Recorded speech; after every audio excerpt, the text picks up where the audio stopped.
What you learn from your losses and failures can set you up for success if you look at them differently. I'm going to share some personal stories and the lessons I learned. Welcome back to my channel, Closer to Your Higher Self. My name is Jerome, and I've been helping people transform their lives for almost 3 decades. Please hit the like and subscribe buttons and share this with anyone you think can benefit from it. If you'd like to work with me one-on-one, my information is in the description. And I also have a free guided exercise for working with negative thoughts, and the information for that is also in the description.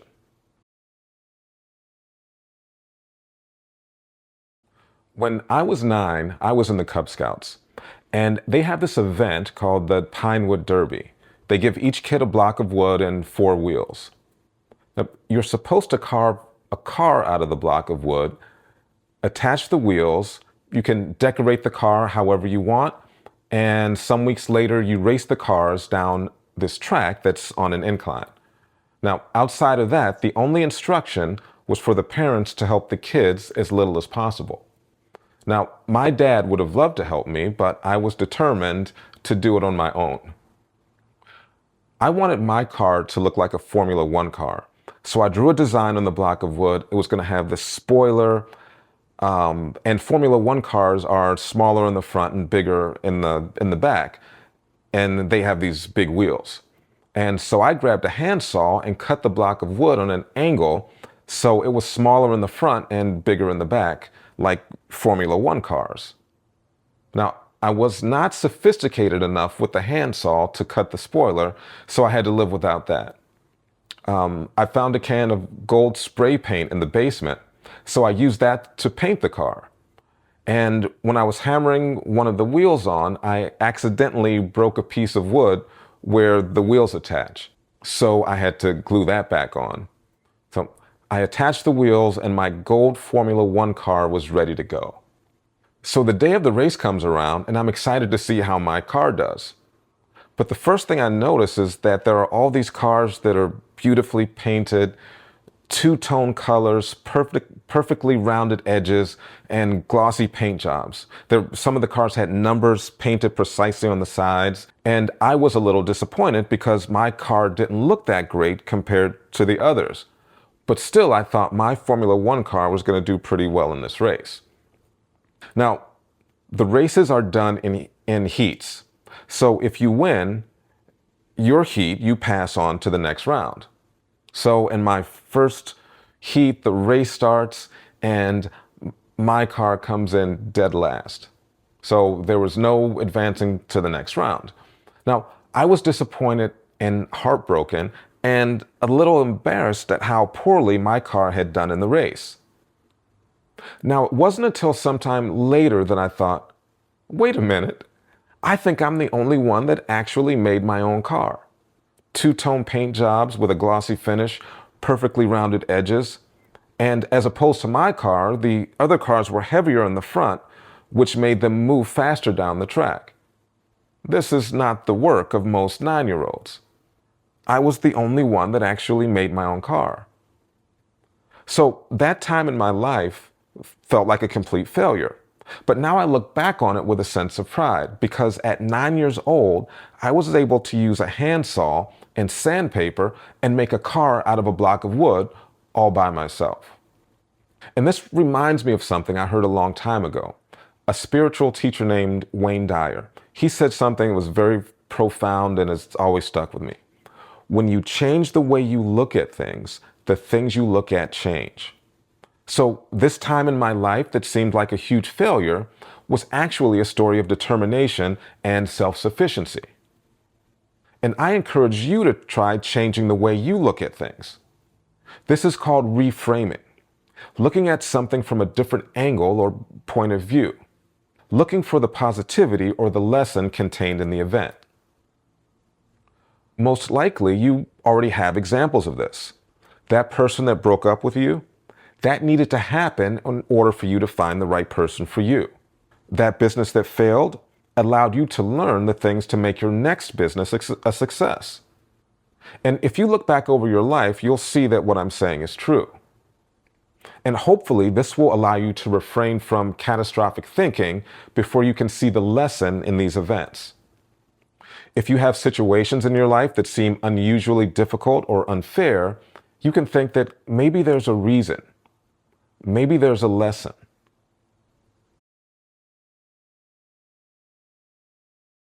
When I was in college, my parents couldn't afford to pay full tuition. Fortunately, I got a good amount of the tuition paid through grants, engineering scholarships, and financial aid. Still, the amount my family had to pay was a significant amount of money for us. Now, while I was in college, unfortunately, my father had triple bypass surgery and wasn't able to work for a while. When he finally did go back to work, he didn't work the same amount of time. My dad didn't want me to leave school. It was his dream for me and my siblings to go to college.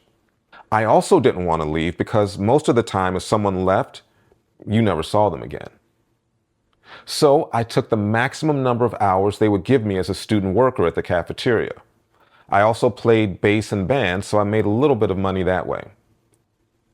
But by the time the last quarter of my junior year rolled around, we weren't able to pay tuition. I could hardly afford to do laundry. I was actually washing small loads of laundry in a bucket in my dorm room, and I would hang the laundry on hangers to dry.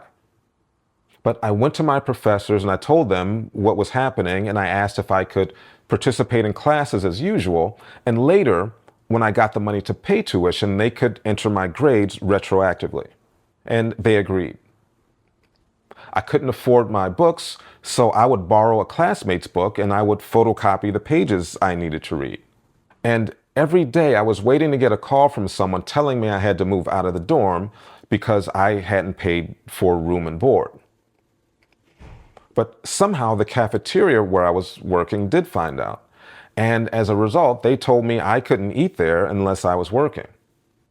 So my meals outside of there became generic Doritos and off-brand cola. And I was still thinking that call would come any day. But I went to class as normal.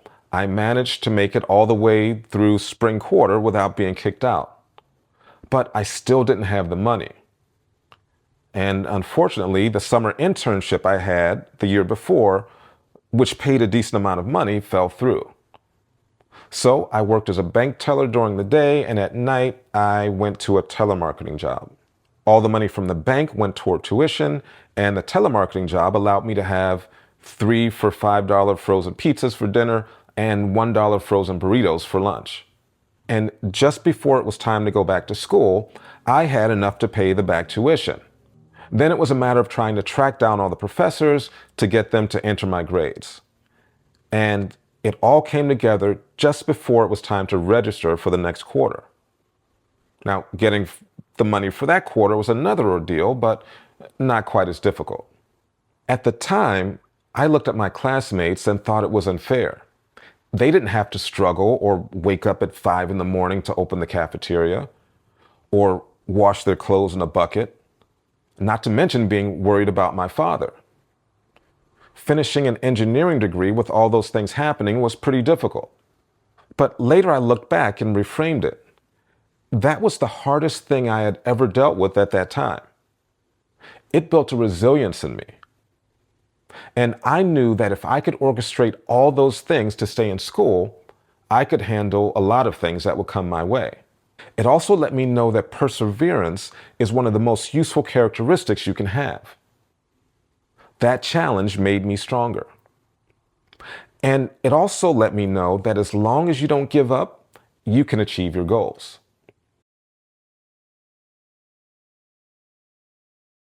Some years ago, I was dating a woman and things seemed to be going pretty well. But then she got an anonymous email saying that she shouldn't date me because I had a girlfriend. Of course, she confronted me and I, of course, denied it. So time went on and there were more letters and emails and text messages, and some of them were threatening.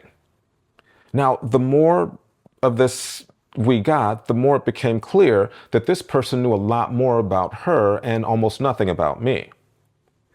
If we took pictures while we were out, this person would have them pretty soon after. And after a while, the drama became too difficult. I knew there was something she wasn't telling me, so I walked away. That's something that's difficult for me to do. But in the midst of all this drama that wasn't mine, I had to choose me. And I was sad for a bit, but then I figured it out. I didn't take any calls from her for a long time. But when I finally did, just to have some closure, she said, "I have to tell you something." And it turns out that this stalker was a woman who was her friend. Now, she and the friend had had an intimate relationship before we got together.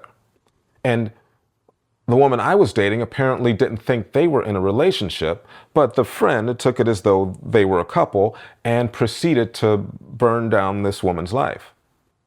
And I told her, "I know, I figured it out, but thanks for confirming."